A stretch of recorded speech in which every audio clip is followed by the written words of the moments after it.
very well known with everyone, and they start to make their own practice about them to the way they feel comfortable with. But I think the basic is known to everyone. We cannot deny that, and we cannot debate about How are you different from the Muslim Brotherhood? How is your ideology different? I don't think I'm in a point of assessing the Muslim Brotherhood. I don't think that I'm very well at that. I think, to tell you the truth, I need to compare between both directions to be able to give you a good answer. But do you sense you're different? Yes, I think we are. Personally speaking, where do you think you're different? I mean, you know a lot of people, I mean, from the Muslim Brotherhood. If you have a friend from the Muslim Brotherhood and you're sitting there discussing religious issues, how do you see you're different? How is your ideology? I'm not a Salafist. When you talk right now, I can sense that there are certain differences between us. Certain. How do you, what kind of differences do you think are between you and a fellow from the Muslim Brotherhood? A fellow from Muslim Brotherhood, that a friend of mine, for example, I don't sense that there is a big difference.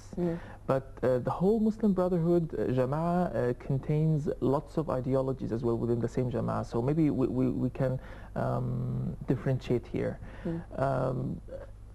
I don't see we're too different. I think that Salafists are a little bit upfront and bold in stating things, and Muslim Brotherhood would be a little bit more political in saying things the way they want. More diplomatic. I think they are more diplomatic, and I think it's required at a point of time. It depends on the situation and case by case. I cannot generalize here.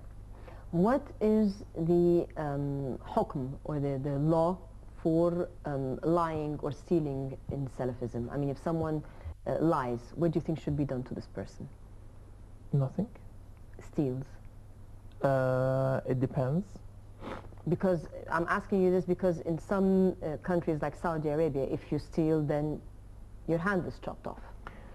Are you from the same school of thought that this should be applied? From where did they bring this hukm? I think from Quran, I guess, in Surah An-Nur in the first page. Then we're abiding with this. I mean, unless, but we have to seek more in Sunnah to see, do we require witness for this? Do we need to see what is the financial position of the person? Because I understand, as far as I understand, that at Umar ibn al-Khattab era, somebody stole an amount of money or food, I guess, and he refused to chop their hands off because he was hungry. It was bread, I believe. I guess. So it depends. We need to seek further information into this. We cannot just apply things blindly without knowing the full case. We had two prominent figures from the Salafists, and I want your personal opinion regarding them. One of them was the presidential nominee, another one was a parliamentarian. Both lied to reach certain political means. How do you, as a Salafist, and this somewhat shaped the image of Salafism. And in both cases they were quite ridiculous lies, let's put it that way. I mean, lies that can be very, very easily traceable. I have 2 points to say here. The first point, personally, I'm unable to judge unless I see the full picture, and I cannot see the full picture a long time back in lots of things. And I really cannot know what is the full, I need to stay what's in the a full helicopter. picture? A parliamentarian claimed he was allegedly attacked, and it ended up that he was not attacked, but he went and had a nose job. He had medical treatment. I know the story. This is the picture. A presidential nominee claimed that his mother was 100% Egyptian, and then we discovered that she indeed has another nationality. I have a concern with what we discovered, because I'm not trying to defend their cases, both of them, but I'm trying to say that I cannot really see the full picture because I was not amongst, I was not in the situation.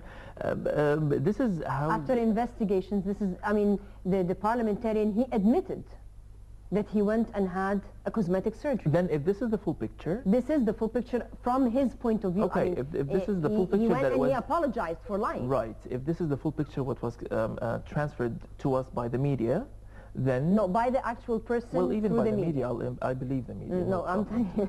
And I'll try to tell you that They are special cases. We need to deal with them as special cases. I hate stereotyping, and I think stereotyping is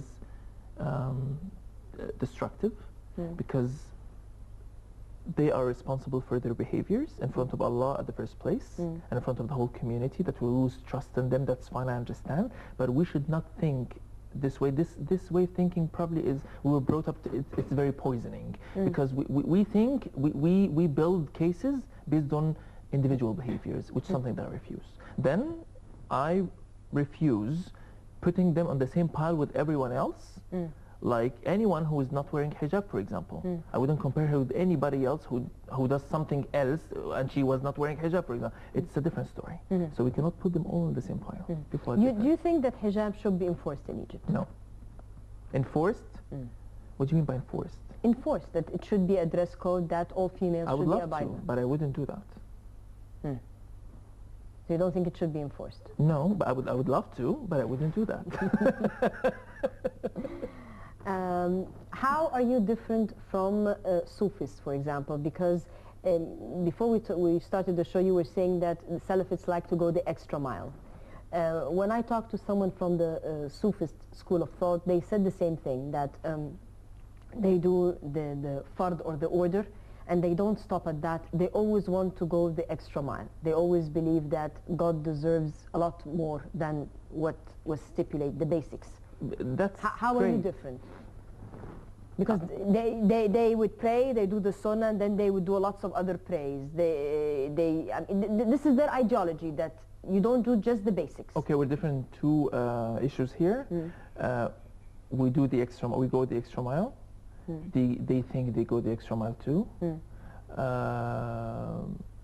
But I don't think that what they do is an extra mile. We do the extra mile that the Prophet did.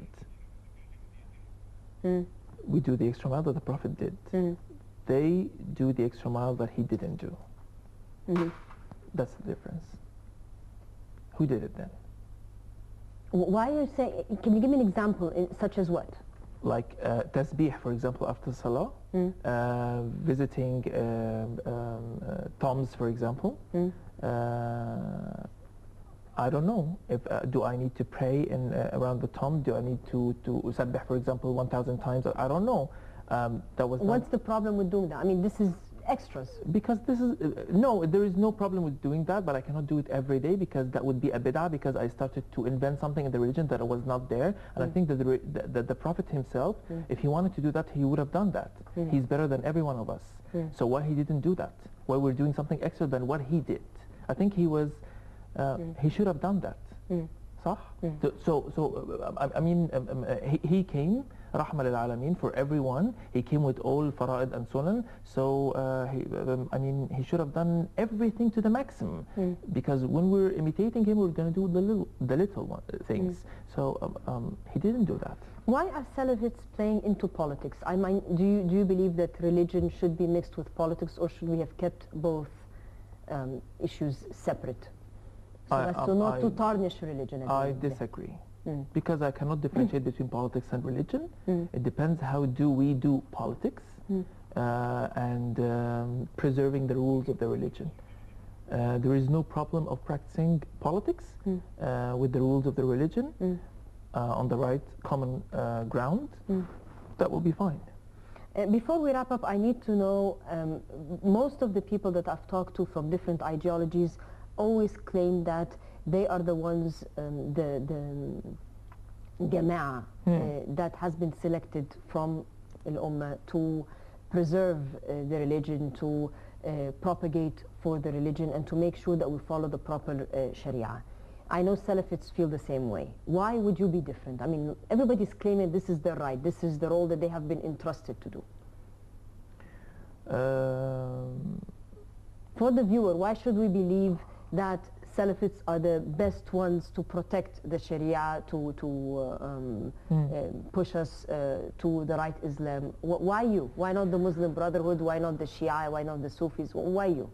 I think the viewer needs to read more in the religion, to go more into profound readings and into depth in every part of the religion, so people start to have an edge to judge others. And I think that they need to to go through that, then compare and judge.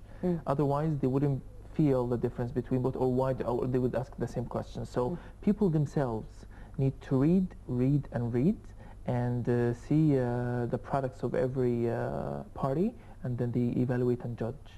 I think they need to do that first. Are you for جماعة النهي عن المعروف والأمر بالمعروف والنهي عن المنكر? No. You're not for it? No. Salafists are not believers in the forceful absolutely not. of implementing. Of course not. Of course not. This is ridiculous. Okay, Dr. Tamer Hassib, thank you very much for joining us this evening on To The Point. I'd like to thank you, the viewers. Next week, another ideology, and until then, good night.